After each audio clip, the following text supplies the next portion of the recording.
Hello नमस्कार। तो कैसे हो आप सभी। स्वागत है आप सबका आपके अपने YouTube channel Hind study group में। तो आज आपके लिए एक और मॉक टेस्ट हम लेके हाजिर है, जिसमें कि आपका एचपीजी के रहेगा, हिंदी ग्रामर रहेगा और इंग्लिश का सेशन रहेगा। ठीक है, तो तीनों मॉक टेस्ट जो है आपके, ये तीनों जो आपके पार्ट है इस मॉक टेस्ट में, जो वो पूरे अपडेट किए जाएंगे। बाकी आपको पता है कि हर रोज़ वीडियो जो शाम को 7:30 बजे अपलोड होती है, तो अपने टाइम से वीडियो को वॉच आउट कर लेना। और आप हमारे टेलीग्राम चैनल से भी जुड़ सकते हैं, जिसका लिंक जो डिस्क्रिप्शन बॉक्स में दे रखा है। टेलीग्राम चैनल से जुड़ने का फ़ायदा ये है कि अगर जब भी वीडियो यूट्यूब पे अपलोड होती है तो उसका डायरेक्ट नोटिफिकेशन कभी कभार नहीं आता, तो आप टेलीग्राम से उसको ईजिली देख सकते हैं। तो जैसा कि आपको पता है कि ये जो मॉक टेस्ट है आपके अपकमिंग एग्ज़ाम, चाहे वह पुलिस का एग्ज़ाम हो या पटवारी का एग्ज़ाम या फिर अदर कॉम्पिटेटिव एग्ज़ाम, जहाँ पर आपका हिंदी ग्रामर, इंग्लिश ग्रामर और एचपीजी के पूछे जाते हैं, उन सब के लिए जो मॉक टेस्ट है ये मोस्ट इंपॉर्टेंट रहने वाला है। टोटल इसमें रहेंगे 20 क्वेश्चन, और 20 क्वेश्चन में से आउट ऑफ आपका स्कोर कितना होता है अपने कमेंट सेक्शन में जो वो कमेंट करके जरूर बताना है। तो चलते स्टार्ट करते हैं आज का फर्स्ट क्वेश्चन। तो फर्स्ट क्वेश्चन है कि दून और सपरून घाटी हिमाचल प्रदेश के किस जिले में स्थित है। तो ये दून और सपरून घाटी, ठीक है, फेमस घाटी है आपकी ये दून और सपरून घाटी, हिमाचल प्रदेश के किस जिले में स्थित है। तो ये सोलन में है, शिमला में है, सिरमौर में है, चंबा में है। तो दून और सपरून घाटी जो हिमाचल प्रदेश के सोलन डिस्ट्रिक्ट में स्थित है आपकी दून और सपरून घाटी। चलते हैं नेक्स्ट क्वेश्चन की ओर। नेक्स्ट क्वेश्चन है आपका, चौंतड़ा घाटी हिमाचल प्रदेश के किस जिले में स्थित है। तो चौंतड़ा घाटी, तो चौंतड़ा घाटी जो हिमाचल प्रदेश के किस जिले में स्थित है, ये सोलन में है, शिमला में है, मंडी में है, चंबा में है। तो चौंतड़ा घाटी जो हिमाचल प्रदेश के मंडी डिस्ट्रिक्ट में स्थित है। मंडी डिस्ट्रिक्ट में कहाँ पे, जोगिंदर नगर में। ठीक है, मंडी डिस्ट्रिक्ट में जोगिंदर नगर में जो आपकी ये चौंतड़ा घाटी जो है ये स्थित है। तो चलते हैं नेक्स्ट क्वेश्चन की ओर। नेक्स्ट क्वेश्चन है कि तत्ता पानी गर्म पानी का चश्मा किस जिले में स्थित है। तो तत्ता पानी जो ये गर्म पानी का चश्मा जो है किस जिले में स्थित है। तो कुल्लू में है, कांगड़ा में है, शिमला में है या फिर मंडी में है। तो तत्ता पानी जो गर्म पानी का चश्मा ये आपका मंडी जिले में जो ये स्थित है। चलते हैं नेक्स्ट क्वेश्चन की ओर। नेक्स्ट क्वेश्चन है कि चैडविक झरना किस जिले में स्थित है।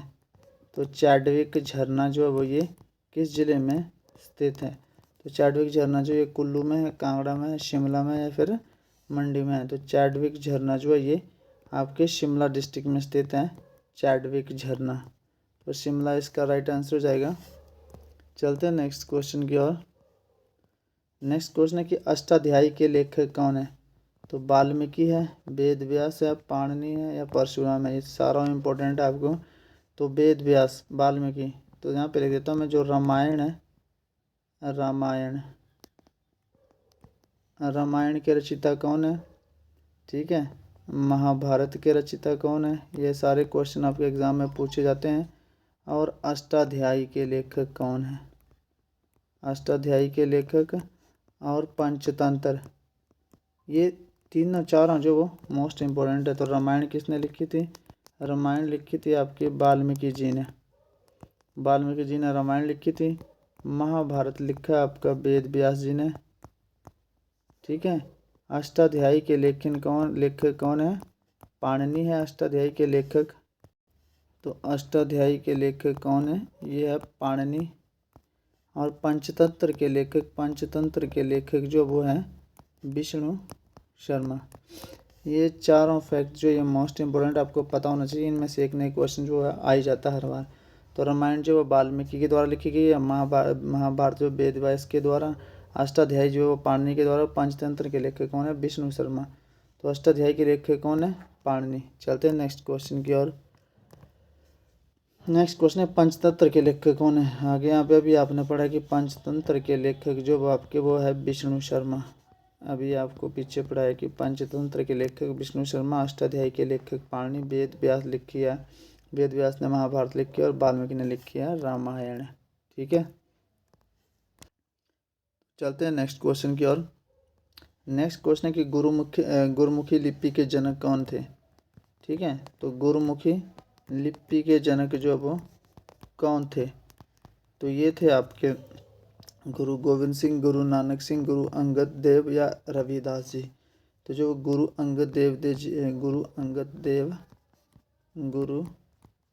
देव जो ये गुरुमुख लिपि के जो है जनक थे। ठीक है, चलते हैं नेक्स्ट क्वेश्चन की ओर। नेक्स्ट क्वेश्चन है कि महात्मा गांधी के राजनीतिक गुरु कौन थे? तो रविंद्रनाथ टैगोर थे, बाबा कांशीराम थे, गोपाल कृष्ण गोखले या मंगल पांडे? तो गोपाल कृष्ण गोखले। ठीक है, गोपाल कृष्ण गोखले जो ये महात्मा गांधी के राजनीतिक गुरु थे। तो टोटल 20 क्वेश्चन है। 20 में से आउट ऑफ आपका स्कोर कितना होता है कमेंट सेक्शन में कमेंट करके आप जरूर बताएंगे। चलते हैं नेक्स्ट क्वेश्चन की ओर। नेक्स्ट क्वेश्चन है कि संजय कुमार जी ने कारगिल युद्ध में परमवीर चक्र प्रदान किया गया था, वह किस जिले से संबंधित है? तो बिलासपुर, कांगड़ा, हमीरपुर या ऊना? तो ये सबको पता है कि किस जिले से संबंधित है, ये बिलासपुर जिले से ये संबंधित है। तो बिलासपुर इसका राइट आंसर हो जाएगा। चलते हैं नेक्स्ट क्वेश्चन की ओर। नेक्स्ट क्वेश्चन है कि पुलिस प्रशिक्षण केंद्र किस स्थान पर स्थित है? तो पुलिस प्रशिक्षण केंद्र जो वो कांगड़ा में है, मंडी में है, ऊना में है, हमीरपुर में है? तो पुलिस प्रशिक्षण केंद्र जो वो कांगड़ा में स्थित है। कांगड़ा में कहाँ पर?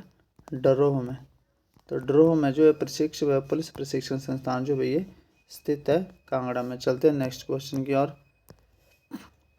अब आपका जो वो हिंदी ग्रामर का सेक्शन स्टार्ट होता है, इसके बाद आपका इंग्लिश ग्रामर होगा। तो जहाँ पर वर्णों की आवृत्ति बार बार होती है वहाँ कौन सा अलंकार होता है? ठीक है, जहाँ पर वर्णों की आवृत्ति बार बार होती है वहाँ पर कौन सा अलंकार होता है? जहाँ पर शब्दों की आवृत्ति बार बार होती है वहाँ पर कौन सा अलंकार होता है? तो जहाँ पर एक वर्ण बार बार दोहराया जाता है वहाँ पर जो वो कौन सा अलंकार होता है? अनुप्रास अलंकार होता है। और जहाँ पर एक शब्द बार बार दोहराया जाता है वहाँ पर कौन सा अलंकार होता है? वहाँ पर यमक अलंकार जो वो होता है। ठीक है, यमक अलंकार। लेकिन अब ये यमक है और एक श्लेष भी और वक्रोक्ति भी है। तो अनुप्रास अलंकार में तो वर्णों की आवृत्ति होगी। ठीक है, यमक अलंकार में शब्दों की आवृत्ति होगी, बार बार एक शब्द जो बार बार आएगा। श्लेष अलंकार में क्या होता है कि एक शब्द जो वो बार बार आता है लेकिन हर बार जो वो अलग अर्थ प्रकट करेगा।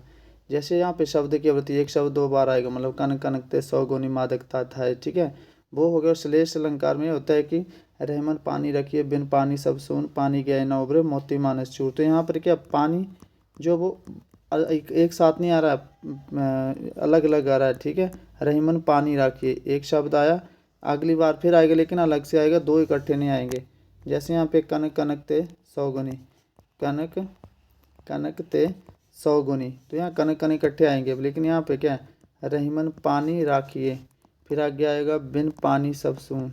यहाँ पर एक शब्द जो बार बार आता है लेकिन अलग बार जो वो अपना जो अर्थ जो वो अलग रखेगा। लेकिन ये जो कि ये 2 शब्द जो मतलब शब्द जो ये बार बार और इकट्ठे आएंगे। ठीक है, तो वो आपका श्लेष अलंकार होता है। वक्रोक्ति अलंकार में ये होता है कि जो वक्ता है उसके द्वारा कहा गया अर्थ जो वो श्रोता के द्वारा कुछ और ही ले लिया जाता है, तो वो होता है आपका वक्रोक्ति अलंकार। तो जहाँ पर वर्णों की आवृत्ति बार बार होती है वहाँ पर अनुप्रास अलंकार, जहाँ पर शब्दों की आवृत्ति बार बार होगी वहाँ पर यमक अलंकार।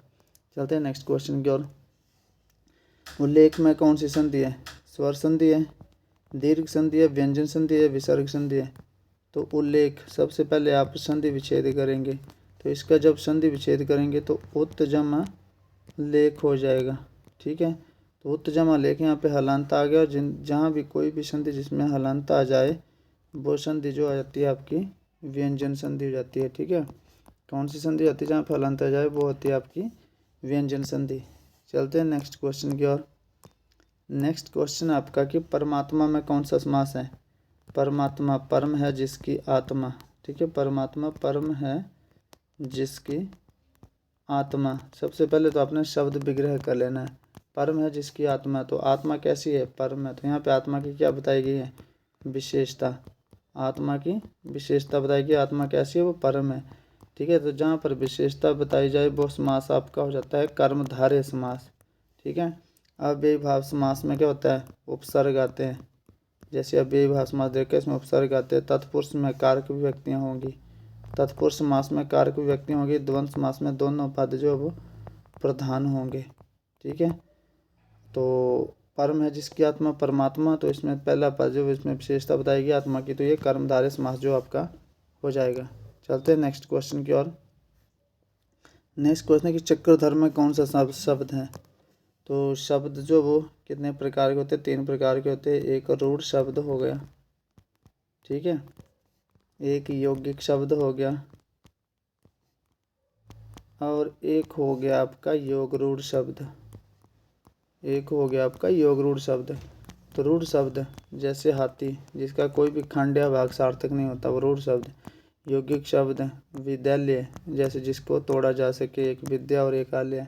अब यहाँ पे बोला गया योग रूढ़ शब्द, हम चक्रधर ले लेते हैं, चक्रधर। अब विद्यालय जो है इसका अपना मतलब, विद्यालय जो मतलब विद्यालय ही है, ठीक है, इसका कोई और मतलब नहीं है। अब जैसे चक्रधर है तो इसका अपना कोई मतलब नहीं है चक्रधर का। ये चक्रधर जो बोला जाता है ये विष्णु को बोला जाता है, अर्थात जो चक्र धारण करने वाला, जिसके हाथ में चक्र होता है, तो वो किसके लिए बात बोली जाती है, विष्णु के लिए। जो योग रूढ़ शब्द है ये यौगिक तो होता है लेकिन अपने अर्थ को छोड़कर किसी और अर्थ को बताता है, तो वो आपका योग रूढ़ शब्द जो वो हो जाता है। तो चक्रधर का शब्द कौन सा है, योग रूढ़। चलते हैं नेक्स्ट क्वेश्चन की ओर। नेक्स्ट क्वेश्चन है कि य और श का उच्चारण स्थान क्या है। तो छोटी ई होगी, बड़ी ई होगी, य हो गया और शलगम वाला श हो गया। इनका उच्चारण स्थान क्या होता है, तालव्य। और तालव्य में कौन कौन से आते हैं, च आता है, छ आता है, ज आता है, झ आता है और अण्य, ये सारे आपके तालव्य में आते हैं, ठीक है। और इसका वर्ग कौन सा होता है, ये वर्ग होगा आपका च वर्ग, ठीक है। और ई, छोटी ई, बड़ी ई, य और श, इसका उच्चारण स्थान होगा तालव्य।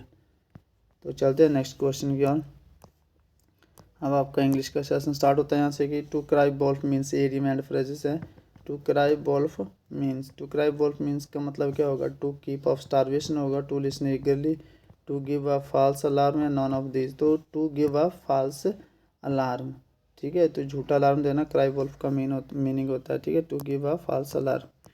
चलते हैं नेक्स्ट क्वेश्चन की। नेक्स्ट क्वेश्चन है सिनोनिमस ऑफ लैविश। तो इकोनोमाइज क्या होता है, इकोनोमाइज होता है मतलब कंजूस, कम खर्च करने वाला, कंजूस बोल सकते हैं, माइजर बोल सकते हैं आप, मतलब कम खर्च करने वाला। इकोनोमाइज को आप, इसका सही अप्रोप्रिएट मतलब होगा कम खर्च करने वाला, कम खर्च करने वाला, उसको बोलेंगे हम इकोनोमाइज, ठीक है। डेफिशिएंट होता है कमी, कमी या फिर आप घाटा बोल सकते हो डेफिशिएंट को। डिपॉजिट होता है जमा करना, आप सबको पता ही है, ठीक है। प्रोफ्यूज होता है अत्यधिक लुटाव, अत्यधिक लुटाव, अधिक लुटाने वाला है, अत्यधिक खर्चीला, जिसको हम बोल सकते हैं परफ्यूज, या अत्यधिक लुटाऊ बोल सकते हैं जिसको हम, ठीक है। तो आपने सिनोनिमस ऑफ लैविश, लैविश क्या होता है, लैविश होता है अमीरी से जीने वाला, मतलब खर्चीला रख लो आप, ठीक है, अमीरी से जीने वाले को लैविश बोल सकते हैं। तो इसका सिनोनिमस बताना है तो परफ्यूज जो इसका सिनोनिमस हो जाएगा।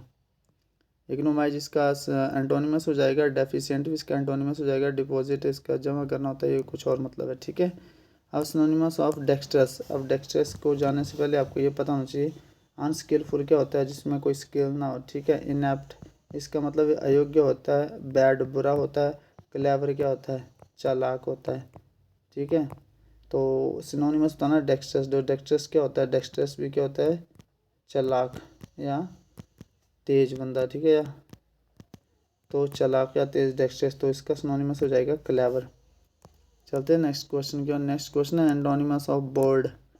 तो बोर्ड क्या होता है, बोर्ड सबको पता है। तो ब्रेव क्या होता है, बहादुर होता है, ठीक है। गैलेंट, गैलेंट्री अवार्ड दिया था सेना में, तो वो भी बहादुरी के लिए दिया जाता है, गैलेंट हो जाएगा। अबेट, अबेट होता है कम करना, कम करना, डिक्रीज करना। कोवार्ड, कोवार्ड होता है कायर, ठीक है। तो बोर्ड क्या होता है, बोर्ड होता है आपका बहादुर, ठीक है। तो पूछा गया एंटोनिमस, इसका अपोजिट पूछा गया, तो ब्रेव भी बहादुर होता है, गैलेंट भी बहादुर होता है, अबेट होता है काम करना, लेकिन कोवार्ड जो होता है ये कायर होता है, ये इसका एंटोनिमस जो वो हो जाएगा। चलते हैं नेक्स्ट क्वेश्चन की ओर। नेक्स्ट क्वेश्चन है कि Anil swimming dash the river. तो Anil swimming on the river हो जाएगा, इन टू का द रिवर हो जाएगा, या फिर इन रिवर हो जाएगा। जैसे ऐसे होता है कि अनिल जंप्ड, ठीक है, डैश रिवर, ठीक है। अनिल जंप्ड डैश रिवर, तो अनिल ने जंप किया कहाँ पे, रिवर में। तो क्या फिल करते हैं आप, तो Anil jumped into the river आ जाता, क्योंकि जंप कर रहे हैं मोशन में, और ये जब कोई चीज़ मोशन में होती है तो आप इन टू का यूज़ करते हैं, ठीक है। अगर ऐसे होता है Anil jumped dash river, dash the river, तो आप इन टू का यूज़ करते हैं। लेकिन यहाँ पे क्या बोला, Anil swimming dash the river, Anil जो वो नदी में तैर रहा है, स्विमिंग कर रहा है, मतलब नदी में वो पहले से ही है, तो तो जब अनिल जो नदी में पहले से है तो उस कंडीशन में अपना ऑन का यूज़ करेंगे, ना इनटू का ना ऑफ का, इन का यूज़ करेंगे। Anil swimming in the river, Anil जो वो नदी में जो वो तैर रहा है, तो इन का यूज़ करेंगे। ठीक है, तो ये था आज का आपका सेशन, जिसमें से 20 क्वेश्चन से 20 में से आउट ऑफ आपका स्कोर कितना कमेंट सेक्शन में कमेंट करके जरूर बताएंगे। तो मिलते हैं नेक्स्ट सेशन में, तब तक के लिए जय हिंद जय भारत।